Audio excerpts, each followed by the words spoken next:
আসসালামু আলাইকুম। আপনারা সবাই কেমন আছেন? আমি আল্লাহর রহমতে ভালোই আছি আপনাদের দোয়ায়। এই যে আজকে আপনাদের সাথে আরেকটা নতুন ভিডিও নিয়ে আমি চলে আসছি।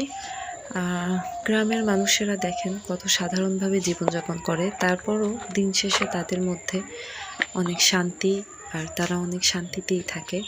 আজকে চলে যাচ্ছি একটা মুরগি নিয়ে আসতে এক কাকির বাড়িতে। দেখেন এই কাকিটা কি কষ্ট করে থাকে। এই যে সে অনেক কিছু পালে, গরু পালে, ছাগল পালে, মুরগি পালে, হাঁস পালে, অনেক কিছু পালে। তো উনি একটা ওনার নিজের ক্ষোভ থেকে একটা বাইর করে দিছে। রাওয়া, বরিশালে এটাকে রাওয়া বলে। আপনার কেউ বলে মোরগ, কেউ বলে রাওয়া। দেখেন এই রাওয়াটা আপনারা কে কি নাম বলেন, কে কি নামে ডাকেন সেটা আমারে কমেন্ট বক্সে জানাইন। দেখেন সে অনেক কিছু পালে আর কত সাধারণভাবে জীবনযাপন করে। আমরা এখন এটা নিয়ে এখন বাড়ি চলে যাব। তার সাথে এই দামের কথা চলছিল যে কয় টাকা কি দেবেন। এই যে ওর বাবা আবার মুরগিটা নিয়ে দাঁড়িয়ে আছে। এই যে নিয়ে আসছি আর আমার ছোট ছেলেটা যে কি খুশি হয়েছে, কারণ ও সেদিন ওর দাদির সাথে বলতেছিল যে দাদু আমি ঘোড়ার মাংস খাবো। এখন ওর দাদু বলছে যে তাই আমাদের তো আর গরুর মাংস, কারণ তো গ্রামের প্রত্যেকটা মানুষই দেখা যায় মধ্যবিত্ত পরিবারের হয়ে থাকে, কারণ মধ্যবিত্ত পরিবারের মানুষদের গরুর মাংস এখন এত দাম যে কিনে খাওয়াটা খুবই টাফ ব্যাপার হয়ে যায়। এর জন্য ভাবলাম যে একটা মুরগি নিয়ে আসি। এই মুরগিটা দিয়ে তারপরে আমরা আজকে রান্না করব। সে আমাদের সাথেই থাকেন। আর ও আমার ছেলেটা অনেক ভয় পাচ্ছিল যে মুরগিটা দেখেও ভয় পাচ্ছিল, ওদিকে আবার খুশিও হয়েছিল। এই যে নিয়ে আসছে, তাই ও আবার ভয়ে ওর দাদুর কাছে চলে গেছে। এই জায়গায় আবার আসছে, আসার পরে এখন এই ওদিক ভয়ও পায়, ওদিকে আবার ধরতেও চায়, ওদিকে আবার খুশিও হয়। এই যে আমার খাবার শাশুড়িরে আমি আবার দিছি যে মুরগিটা পরিষ্কার করে ফেলান, জবাই টবাই দিয়ে এই পরিষ্কার করাও শেষ। এখন এই মুরগিটার এখন আগুনে একটু ছেঁকে নেব যাতে পশমগুলা না থাকে, এজন্য। তারপরে কুটেও নেব। আমার কোটা ধোয়া শেষ। এখন এখন দেখেন মাশাল্লাহ ভালোই অনেকগুলো গোস্ত হয়েছে। এই যে সব মশলা টশলা আমি বাইটটা নিছি। আর এই যে পোলাওর চাউলও আনছে, কারণ ও আমার দুই ছেলে আবার পোলাও খাইতে অনেক পছন্দ করে।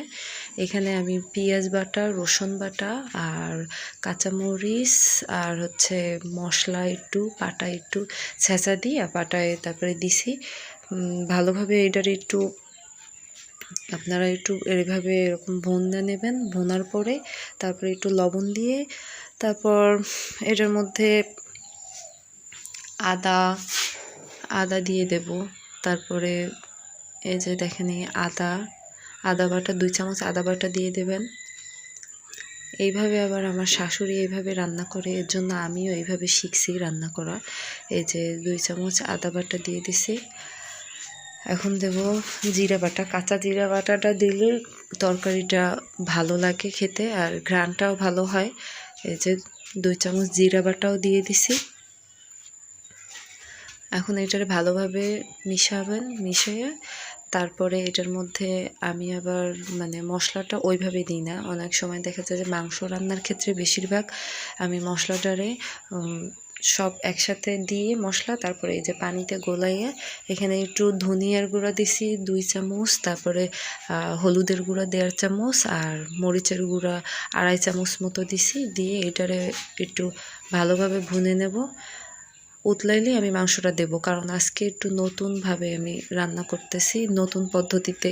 দেখি এইভাবে রান্না করে খেয়ে কেমন লাগে। এই যে আমি মাংসটা দিয়ে দিলাম। দিয়ে মাংসটারে এই পানিটা টানবে, তারপরে আবার পানি দেব। এই যে দেখেন মাশাআল্লাহ অনেকগুলোই গোস্ত হয়েছে। আমাদের সবার হয়ে যাবে, কারণ মেহমানও আছে একজন। তারপরে সবাই মিলে 2 বেলা খেতে হবে। এই যে খাওয়া লাগবে আমাদের, এর জন্য। মাটির চুলার রান্না এমনিতেই মজা হয়। সে যেভাবেই রান্না করুক না কেন, সব মশলা যদি ঠিক মতো হয় তাহলে সব কিছুই মজা লাগে। আর দেশি মুরগির ঝোলটাও মজা। দেখেন এই পানিটা টানছে, পানিটা এখন টানিয়ে গেছে। টানার পরে এখন এইটারে আরও ভালোভাবে কষাই নেব। কষাই নেব। মশলাটাও কষানো হলো, আবার এইটাও মুরগিটাও কষানো হয়ে গেছে। এখন আবার আমি আরেকটু পানি দিয়ে দেবো এটার মধ্যে। দেখেন কালারটা কত সুন্দর আসছে। এখন এটার মধ্যে আর একটু পানি দিয়ে দেব। এই পানিটা আবার যখন টানবে তখন আবার আর একটু পানি দিয়ে তারপরে আলু দিয়ে দেব। আলু কেটে নিছি আমি আগেই, সব কিছু আগে গুছাইয়ে নিয়ে তারপরে রান্না করতে আসতে হয়, না হলে এইটা থুয়ে আবার ওইটা থুয়ে ওইটা এইভাবে করা লাগে।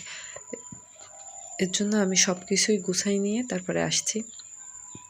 এদিকে আবার আমি গ্যাসের চুলায় পোলাওটা চড়াই দিলাম, যাতে আমার ওইদিকে আমার সময়টা না নষ্ট হয়, কারণ দেশি মুরগি তো, দেশি মুরগি হইতে আবার সময় লাগে। এই যে পোলাও পেঁয়াজটা ভাজা হয়ে গেছে, ওর বাবারে আবার বললাম তুমি চাউলটা আমি ধুয়ে রাখছিলাম, চাউলটা দিয়ে দাও। চাউলটা দিয়ে নাড়াচাড়া করে তারপরে পোলাওটা এই জায়গায় হয়ে ফেলাই। যে আর আমার এই ভিডিওগুলো আপনাদের যদি ভালো লাগে আমার একটু কমেন্ট বক্সে সবাই জানাবেন, আর লাইক কমেন্ট শেয়ার করে দেবেন, সাবস্ক্রাইব করবেন।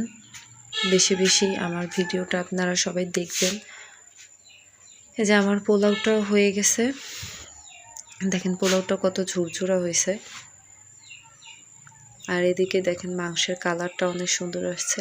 মাংসের কালারটা দেখে কার কার খেতে ইচ্ছা করছে তারা আমাদের বাড়িতে দাওয়াতে চলে আসেন।